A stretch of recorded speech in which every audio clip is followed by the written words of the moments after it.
Pero buenas tardes, ya agradezco también a los organizadores que han tenido la bondad de aceptar la presentación que voy a hacer, también al público que va a tener el gusto de escuchar. Bueno, básicamente el orden de mi comunicación está más centrado en el derecho y en particular en la relación desde el derecho estatal con el derecho indígena. Y creo que también es interesante en relación a las comunicaciones que hicieron mis compañeros de mesa y que también va a ser mi otro compañero de mesa, porque me parece que vamos a tener puntos de colisión interesantes como para poder armar un debate lindo desde precisamente diferentes realidades: Guatemala, México, Bolivia y Argentina. Algo que me surgió recién en función del video con el cual se inició la mesa, en mis papeles, cuando se hacía alusión a la distribución de la riqueza.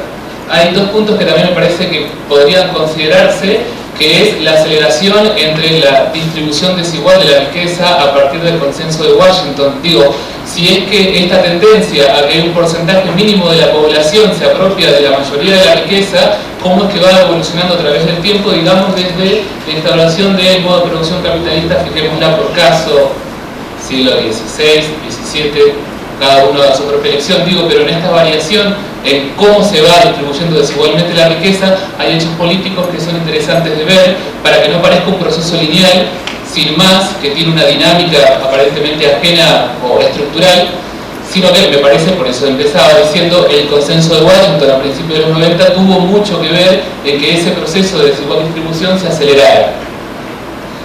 En una misma línea, me parece también interesante, ya que estamos desde otros países, ver en esa misma temporalidad cómo es que se ha distribuido la riqueza, por ejemplo, en Argentina, por ejemplo, en Bolivia, por ejemplo, en Ecuador, en los últimos 15 años.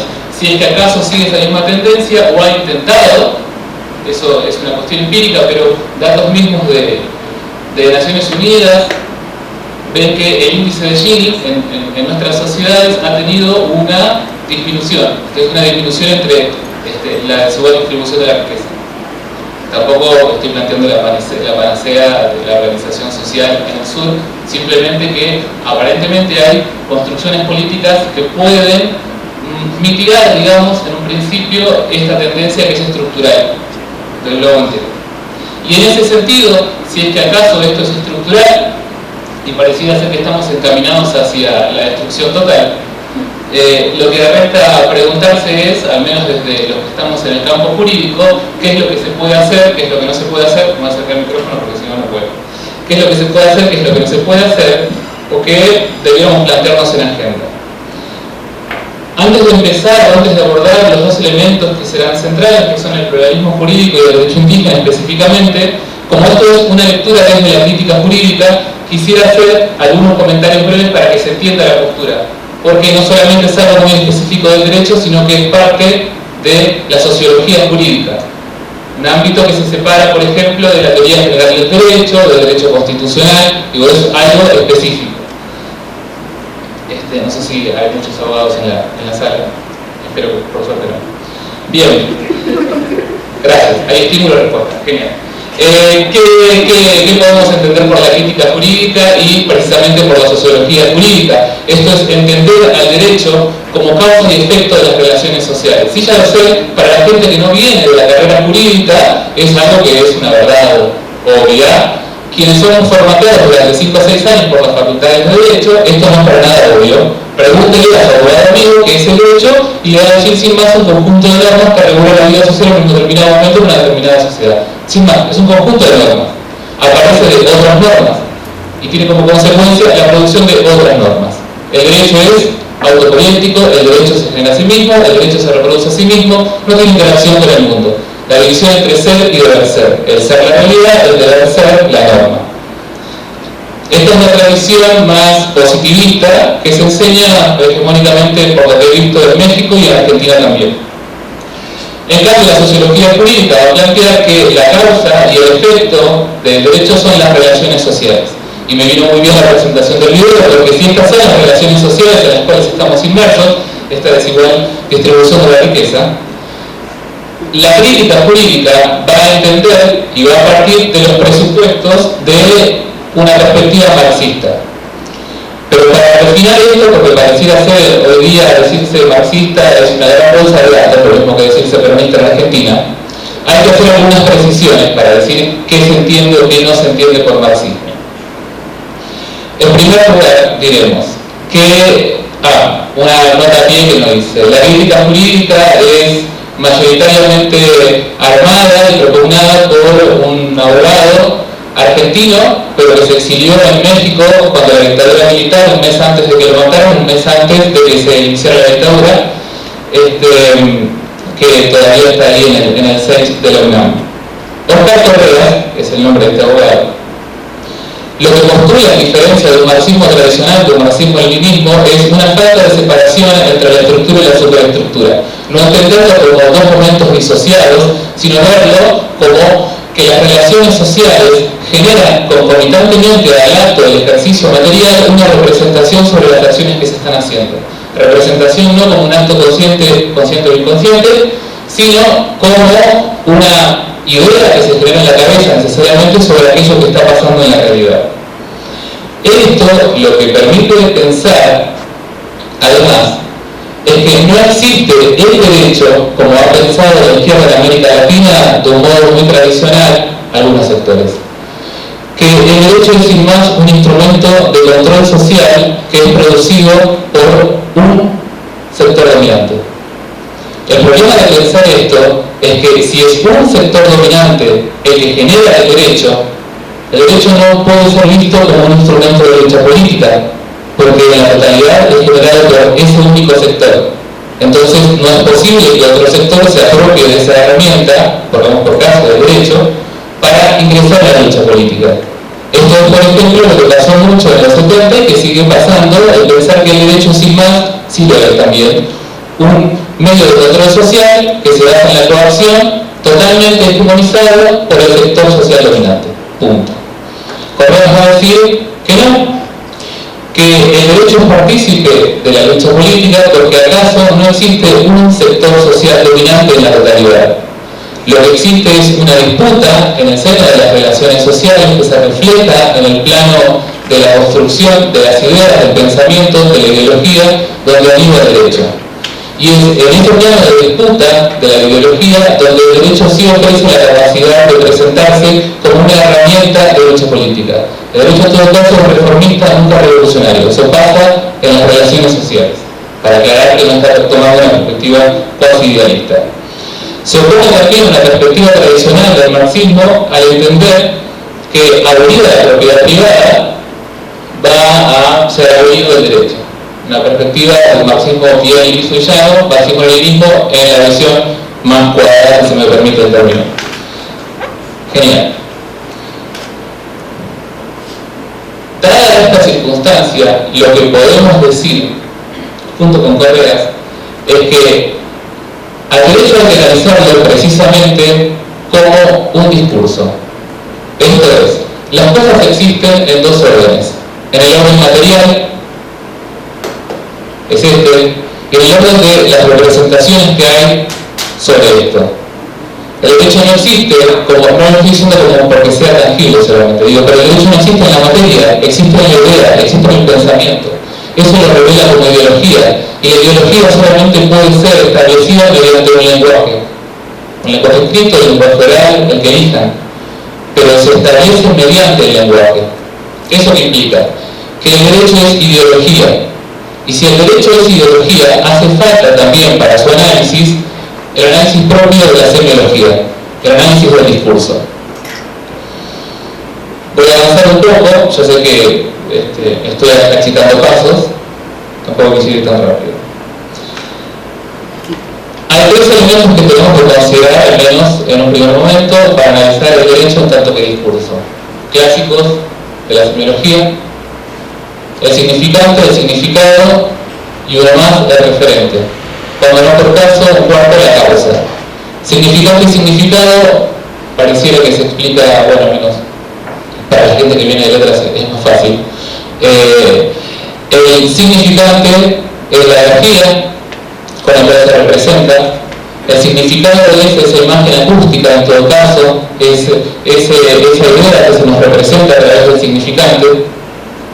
Y el referente es ese objeto del mundo real con el cual se quiere hacer una imputación respecto al significado. Vuelvo. En el derecho vamos a encontrar que existe además otro desglose, que es el sentido deóntico. Mi visión no me lo permite ver, pero supongamos que hay un cartel con el simbolito que dice prohibido fumar. En realidad es un cartelito con un circulito y un cigarrillo, ¿no?, que está detrás. El circulito lo barra al cigarrillo. Todos entendemos que lo que dice es que está prohibido fumar. El operador deóntico es el que dice que una conducta está prohibida, está permitida o es debida. Usted puede hacer tal cosa, usted no puede hacer, está prohibido, usted debe hacer tal cosa. En Argentina es una obligación votar, usted debe ir a votar, por ejemplo. En los textos, como las constituciones, las leyes, las resoluciones, las sentencias de los jueces, esas formulaciones no suelen aparecer así. Delito de homicidio. El que matara a otro recibirá entre 8 y 15 años de prisión privativa de la libertad. No se puede usar en México. El operador deóntico de esa norma lo que nos está diciendo es que está prohibido matar, solo que no se formula así. Lo que se formula es el que matara a otro. Si usted va a matar, bueno, sepa que va a tener una pena, en todo caso. Bien. Ese es otro sentido que tiene el derecho, que es el sentido deóntico. Y hay otro sentido más, que es el sentido ideológico. Y ese no está, otra vez, en la norma en sí, sino en algunos, no está en el operador deóntico, sino que está en algunos términos que se esconden dentro de la norma. Voy a hacer una aclaración de por qué digo que se esconde en la norma. Si el derecho es ideología, y de hecho esta perspectiva parte de una postura marxista, la ideología o el pensamiento es el reflejo, es la apariencia de lo real. Hay algo que es real, lo que vimos en el video. Hay relaciones sociales que hacen una desigual distribución de la riqueza. Eso en términos marxistas sería el modo de producción capitalista que tiene el núcleo de la extracción del plusvalor. Eso pasa en la realidad. La ideología como reflejo de eso lo que hace es hacer aparecerlo, pero invertido, oculto, para poder afianzar esas relaciones sociales. Entonces, ¿cómo pasa esto en el derecho? Simple. Por ejemplo, yo recién hablaba del derecho laboral, lo mencioné en un momento. ¿Qué pasa con el derecho laboral? Suele presentarse como un avance contra el capitalismo, porque asegura mejores condiciones laborales para los trabajadores.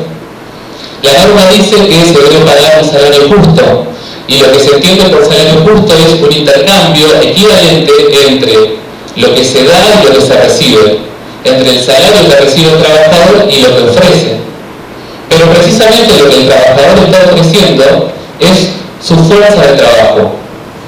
Para quienes vayan algún día, un domingo a las 4 de la tarde, que uno siempre está muy ocupado y para nada aburrido, agarra el libro del derecho laboral y va a ver que la doctrina del derecho laboral nunca acepta que lo que el trabajador vende es su fuerza de trabajo, porque la fuerza de trabajo nunca es vista como una mercancía. En todo caso, lo que vende es otra cosa. Entonces, lo que quiero decir es, en una norma que asegura el salario justo, la norma lo que tiene como operador deóntico es se debe pagar el salario justo y está guiado hacia el empleador. Y en todo caso es el Estado que tiene que fijarse que eso suceda.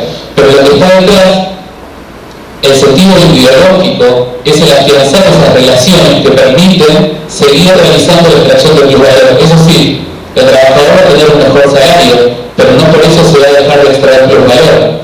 Entonces, en el ideario, en lo que después se convierte en sentido común, pareciera ser que el derecho laboral es superador del derecho civil, que se basa en el intercambio, o es superador del régimen de la banca transnacional, porque asegura mejores derechos. No, lo que asegura es que el modo de producción funcione ahora con seguridad jurídica. Ahora el empleador sabe que puede seguir explotando siempre y cuando pague un salario justo. Ahora el trabajador va a decir, oh caray, ahora me van a pagar un salario justo, voy a trabajar con ganas, seguro que ahora no me están robando. No, ese es el sentido ideológico que está en la norma. Además del sentido económico, que también está en la norma, debe pagar un salario justo. No debe fumar, no matar. ¿Se entiende? Hasta acá. Genial. El problema que hay con el derecho, a diferencia, por ejemplo, del discurso de la economía que empezaba hablando de las relaciones sociales, es que yo podría decir que, por ejemplo, cualquiera, acá me imagino que hay gente que paga un alquiler, ¿no? Entonces, uno piensa, bueno, yo pago el alquiler, estoy dando en un contrato de locación un precio y a cambio recibo el beneficio de usar una vivienda, ¿no? Si es un alquiler de un domicilio. Entonces, lo que se está diciendo es que hay un contrato, y el contrato se basa en la autonomía de la voluntad, de que todos libremente podemos elegir qué hacer, qué no hacer y cuándo hacerlo. Sobre esto voy a avanzar un poquito después. Ahora, en lo que en el derecho aparece como contrato, en las relaciones sociales aparece como intercambio. Lo que se está asegurando en sí es el intercambio de la mercancía. En el contrato de locación no tendrá mucha significación, pero sí en la posición de la producción que se da en la sociedad. Digo, una vez que producido, de hecho, un producto visto para el intercambio, hay que asegurar que eso pueda circular. Por eso existe la figura del contrato en el derecho, para asegurarse de que las mercancías van a seguir circulando. Voy a llegar al pluralismo, se los aseguro. Pero estos son puntos interesantes porque en el derecho, si estamos diciendo que es un discurso, no hay una posibilidad de hablar del referente. ¿Cuál es ese objeto del mundo real? En el derecho, el significante son las normas. Y el significado es o lógico, prohibido, permitido, debido, o es ideológico. Pero el derecho no hace alusión a un objeto del mundo real. Esa es una atribución que nosotros hacemos. ¿Se entiende? Esta es una gran diferencia, porque si no, y esto es lo que hicieron los primeros intentos del derecho marxista en los 70 y en los 80, es explicar directamente el derecho a través de las relaciones sociales. ¿Cuál es el problema? Que se obvia que se está haciendo alusión a un discurso, a una ideología. El derecho, en tanto que parte de la ideología, es una porción pequeña de esa ideología. Es una ideología específica, la jurídica, pero sus causas las encuentra en la ideología en general. Por eso en el derecho las relaciones sociales aparecen invertidas, porque en la ideología en general las relaciones sociales aparecen invertidas. Voy a avanzar un poquito más.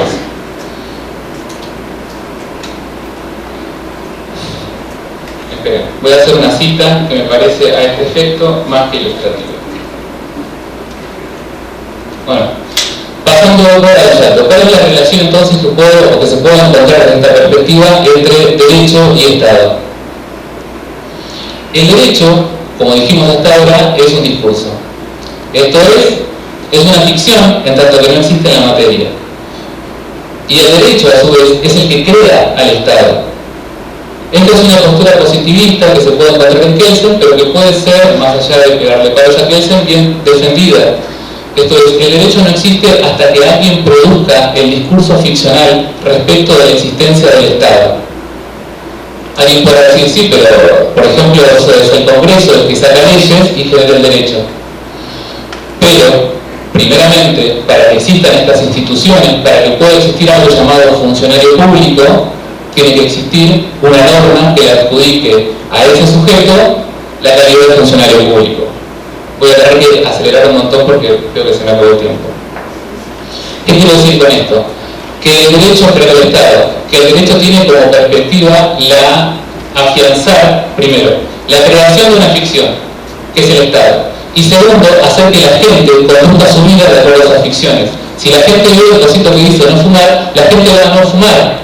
Por lo cual, la eficacia del derecho es que la gente conduzca su vida de acuerdo a una ficción, de acuerdo a lo que el derecho dice, de acuerdo a lo que el Estado dice que hay que hacer. Eso, en otros términos, es reproducción de poder. Eso, en términos de Gramsci, es lograr hegemonía. Ahora sí, dispone de hegemonía el sector social que consigue hacer que en mayoría significativa los miembros de otros sectores sociales produzcan las conductas que permiten al grupo en el poder conseguir sus objetivos, cumplir sus fines, obtener sus ganancias y reproducir las mismas condiciones, es decir, reproducir su poder. El punto trascendental que estoy queriendo decir es que desde una sociología jurídica lo que se tiene que analizar no es la norma como creadora de otras normas, sino la norma o el sistema jurídico en sí como creador del Estado y como articulador de la vida social. Permite hacer que todos introyectemos que, por ejemplo, tenemos que dejar que nos exploten a través del derecho laboral porque es algo que nos está cuidando. En ese sentido, hay una reproducción de estas relaciones desiguales de poder que son las que hacen la desigualdad de la distribución de la riqueza. Afianzamos una y otra vez estas ideas por propia convicción, porque hemos generado consenso al aceptar voluntariamente esto. Ese es el poder de la ideología.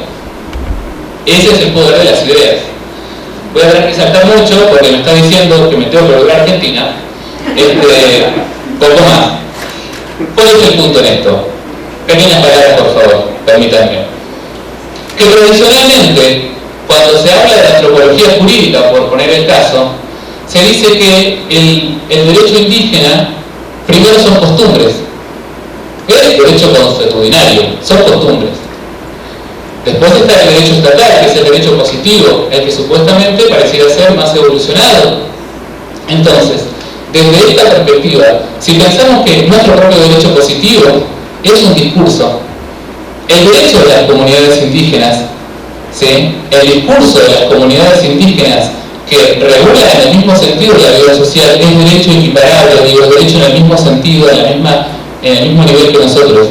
Y si persiste alguna idea respecto de que es algo menos evolucionado porque el nuestro está escrito y el otro no, se revela lo que siempre estuvo detrás, que es la intención de ejercer una relación de dominio sobre esos sectores, disminuyendo la calidad de su derecho. Una última cosa, si acaso pensamos que el derecho lo que hace es generar el Estado, el derecho indígena genera otros estados indígenas. El problema en todo caso vuelve a ser el mismo. Esto es construir la suficiente hegemonía para hacer que esos otros estados puedan subsumir al, por ejemplo, el Estado-Nación mexicano. Es lo que el Estado-Nación mexicano ha hecho. Generó hegemonía y hace que los demás derechos y los demás estados sean traídos hacia él, hacia su esfera. Esto precisamente es el problema que tiene el pluralismo jurídico, porque hay que hablar de las relaciones de dominación que están detrás. Diferentes sistemas normativos que están vigentes en una misma territorialidad necesariamente en algún punto van a chocar. Y si la eficacia del derecho es hacer que la gente cumpla con esas normas y reproduzca esas relaciones de poder, ¿qué pasa cuando lo que es debido, el sentido deóntico, para un sistema normativo es prohibido para el otro? ¿Qué pasa cuando un sistema normativo dice hay que hacer esto y el otro dice hay que prohibirlo? Ese es el problema de ver que el pluralismo jurídico no es más que relaciones de hegemonía entre diferentes organizaciones políticas.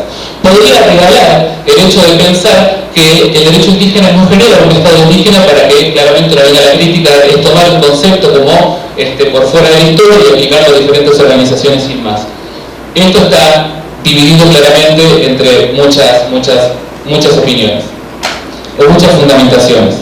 Sobre lo que diré con lo que decía Iván, que me pareció interesante, respecto del artículo 2 de la Constitución. El problema del reconocimiento del derecho indígena se refleja también en el problema de la inclusión. Inclusión puede ser el eufemismo que utiliza el que piensa que puede hacer algo con un otro. Como soy una persona, te incluyo. Ahora, mañana me levanté de mal humor, yo te excluyo. Pero soy yo el que hace algo con vos. El problema del reconocimiento, en el fondo, puede tener la misma cuestión. Porque yo reconozco tu derecho. Y al yo reconocer tu derecho, soy yo el que le da validez. No tiene validez per se. Eso significa que no es un Estado per se, no es un sistema jurídico per se, autónomo. Lo es en la medida en que mi voluntad política me permita reconocerlo hasta los límites que mi voluntad política me permite ejercer su eficacia. Esto evidentemente es otro problema muy grande que está en el artículo 2 de la Constitución mexicana, ni hablar que en Argentina, que no hemos llegado ahí todavía, estamos en otra etapa. Por último, el problema de dos sistemas normativos cuando chocan, cuando uno dice hay que hacer esto y el otro dice no hay que hacer esto, el que de ser un derecho alternativo, el derecho indígena, pasa a ser un derecho, si es que es el caso, pasa a ser un derecho subversivo. Y como el Estado-Nación se construye bajo la idea de soberanía, esto es que no tiene dominio por arriba de él, pero sí puede ejercer dominio por abajo, esto es hacia los ciudadanos. Entonces, entender que hay otro sistema normativo que va a ir en contra de sus normas es reconocer que sus normas no son eficaces en una determinada territorialidad, ¿sí? Que está dentro de sus límites, de su Estado. Hay otro sistema normativo que está vigente. Su soberanía entonces no está desde la perspectiva clásica de soberanía. Entonces, esto es lo que, por más que entendamos el concepto de interculturalidad y tratemos de sensibilizarnos, hay un problema de fondo que son relaciones de poder de construcción de hegemonía. Y como son problemas estructurales, objetivados socialmente, por más que le echemos ganas todos juntos, digo, y esta es mi postura personal, que es la de la crítica jurídica, la primera opción es ética, es política. Esto es la organización. No estoy diciendo que salgamos de reconocer nota, ¿no? Digo, hay modos de organización política, pero no parte por la subjetividad, o principalmente por la gestación de nuevos tipos de conciencia en sentido individual, sino en sentido colectivo, lo que lleva necesariamente a construcciones políticas diferentes de las que hemos tenido. No sé, podría poner por caso, el EZ, Álvaro Debate, los mexicanos conocen mejor el caso que yo, me callo, gracias.